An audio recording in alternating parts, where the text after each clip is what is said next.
Buenas noches. Siguiendo con las cápsulas sobre la materia de extradición, recordarás que la vez pasada estábamos hablando del tema de Flores Cassés y un poco para entrar a tono con lo que vamos a tratar el día de hoy, hacer un recordatorio en el sentido de que estábamos comentando cómo se da una resolución histórica, o por lo menos a mí me lo parece, en la que la Suprema Corte de Justicia de la Nación, una vez que detecta una serie de violaciones a derechos fundamentales de Florence, decide dejarla en libertad en una sentencia que había alcanzado ella de 60 años de prisión. Quizá algo que se cuestione es la facultad que existía para poder interponer un recurso de revisión derivado del amparo directo, una vez que el amparo directo solamente admite el recurso de revisión de manera excepcional. Pero en la resolución de la Corte se establece que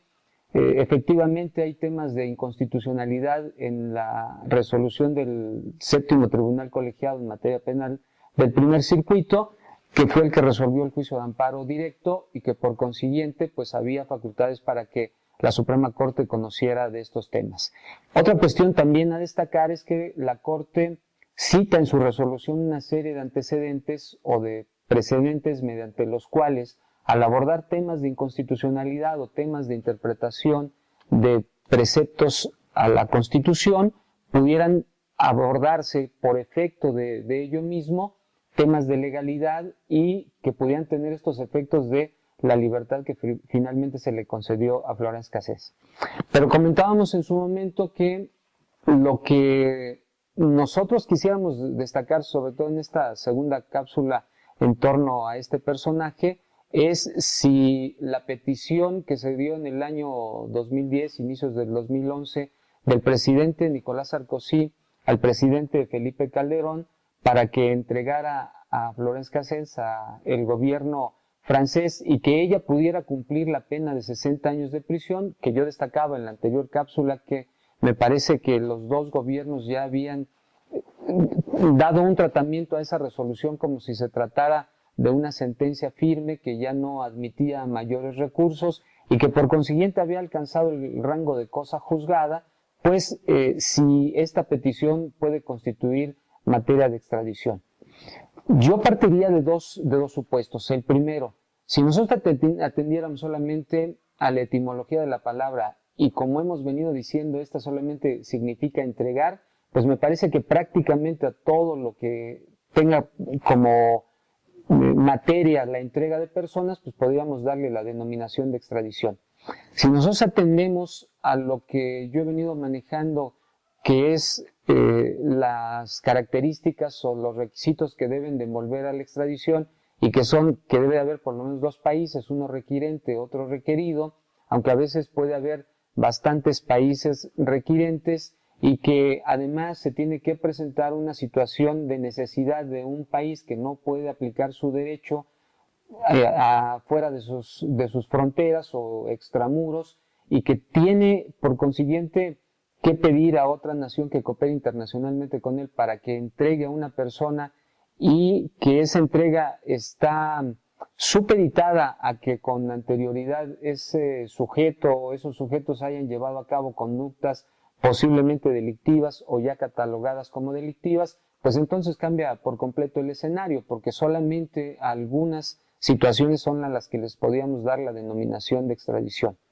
Y por otro lado, si nos basáramos en antecedentes históricos, pues prácticamente el antecedente que más se cita por los libros de extradición es la guerra que hubo entre egipcios e hititas y que prácticamente produjo el primer tratado internacional de cooperación, que es el tratado denominado de Kadesh, y este tratado internacional pues procura que dos naciones o dos reinos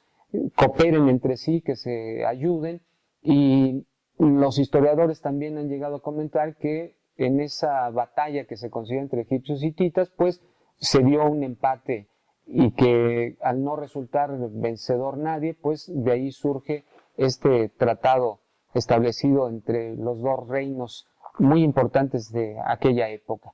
Pues bien, partiendo de esto, a mí lo que me parece es que vemos incrustados aquí también temas incluso de mercadotecnia, temas de medios de comunicación y temas de política. ¿Qué es lo que sucede desde mi punto de vista? El discurso político tiene que ser convincente por naturaleza, tiene que ser demagógico. Y al ser demagógico, entonces utiliza determinadas palabras que son mecanismos que penetran de manera más aguda en el pensamiento de las personas. Por consiguiente, la palabra extradición convence más que cualquier otro mecanismo y me parece que por eso el presidente Felipe Calderón en su momento pues utilizó este vocablo. A nivel de mercadotecnia, pues también suena más vendible utilizar una sola palabra que utilizar varias, y a nivel de medios de comunicación que también buscan vender, pues suena más factible o se puede utilizar de mejor manera la palabra extradición a decir toda una frase que sería tratado para la entrega de personas, para el cumplimiento de sus sentencias en los países de donde son originarios. A raíz de estos fenómenos, entonces a mí me parece que se utilizó en el caso de Florence Cassens la palabra extradición, pero que el tema de ella o los acontecimientos, las circunstancias que se presentaron alrededor de ella, no darían cabida a que nosotros pudiéramos hablar de extradición. Y un poco lo que pasa en relación a la petición del presidente Nicolás Sarkozy al presidente Felipe Calderón sería lo siguiente. El presidente francés hace la petición al nuestro, o al que fue nuestro presidente en su momento, en base a un tratado internacional, el llamado Protocolo de Estrasburgo. Ese Protocolo de Estrasburgo, pues una vez que México se adhirió a él, lo obligaba en relación a su contenido, como cualquier otro tratado internacional. Este tratado internacional lo que busca es que las personas que reciben una sentencia en otros países tengan la posibilidad de que vayan a compurgar su sentencia en los países de donde son originarios, por múltiples razones, porque allá se pueden sentir más cómodas, porque son regímenes penitenciarios que están más acordes a su sentir, a su forma de ser, por la alimentación incluso, o por la cercanía de los familiares para que los puedan visitar. Este es el real contenido de este tratado. El presidente Nicolás Sarkozy lo que buscó, por consiguiente, es que esa sentencia que se dictó en su momento a Florence Cassens, pues fuera cumplida en territorio francés y no en territorio mexicano, que este es el real contenido del Protocolo de Estrasburgo. El presidente Calderón en su momento niega esta solicitud de entrega de Florence Cassens bajo una facultad discrecional que también tenía el presidente Calderón, que a mí me parece que actúa legalmente porque se ciñe por completo al tratado. El tratado no obliga a que en todas las peticiones que se hagan a un país, este país necesariamente tenga que entregar a las personas, sino que puede haber esta entrega si es que esa nación que es requerida ve las circunstancias adecuadas para poderlo hacer. Aquí había una circunstancia peculiar, y esta circunstancia peculiar pues es la que es contenido de este tipo de tratados y de los tratados de intercambio de reos. Esta es que los temas de ejecución de penas o las reglas de ejecución de penas que han de aplicarse pueden ser tanto del país que emitió la sentencia como del país que va a ejecutar la misma. Es decir, en el caso de que ella hubiese sido entregada a Francia, Francia hubiese podido aplicar las reglas de ejecución de sentencias de ese país y también las reglas de ejecución de penas de México. Esto se suscribe a que Francia, como no tiene previsto una pena de 60 años de prisión, sino tenía para casos análogos una pena de 30 años de prisión, pues prácticamente 30 años hubieran quedado en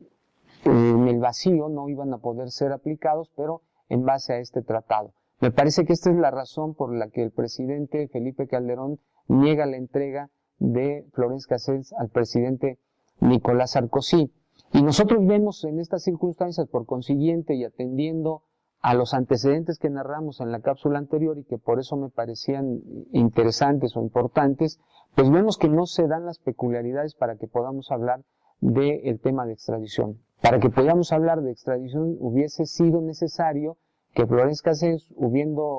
habiendo cometido delito en algún país, no se encontrara en este y por consiguiente esa nación hubiese requerido el auxilio del otro país para efectos de su entrega. En el caso, y tal como hemos narrado las circunstancias que rodearon el tema de Florence Cassens, pues entonces tenemos que ella cometió actos considerados como delictivos, que en su momento ya se dijo que no se pudieron demostrar en nuestro país. Ella permaneció siempre en nuestro país, aquí fue detenida, acá se le procesó, acá se le dictó una sentencia y después se dio toda la historia que nosotros conocemos, el recurso de apelación, el juicio de amparo directo, el recurso de revisión, y ella en este ínter en que suceden todas estas circunstancias y todas estas fases procedimentales, nunca sale del territorio mexicano como para que México hubiera tenido la necesidad de pedir a Francia o a algún otro país la entrega de ella para que pudiera México procesarla o ejecutar una sentencia que se le hubiese aplicado. Ella, por otro lado, tampoco comete delitos en Francia como para que Francia lo hubiese solicitado en extradición. Por eso a mí me parece que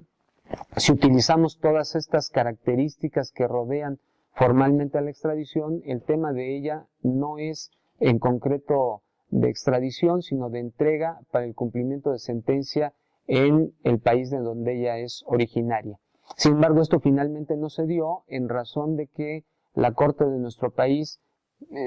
creyó que debía prosperar el recurso de revisión que ella intentó, y después de la revisión, análisis y estudio que hace la Corte mexicana, pues determina absolverla y finalmente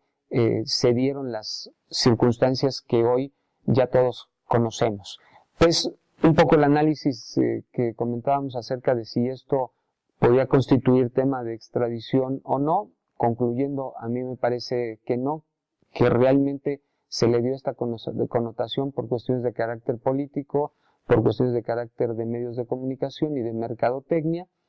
y no por otras razones. Técnicamente hablando, repito, no podremos hablar de un tema de extradición.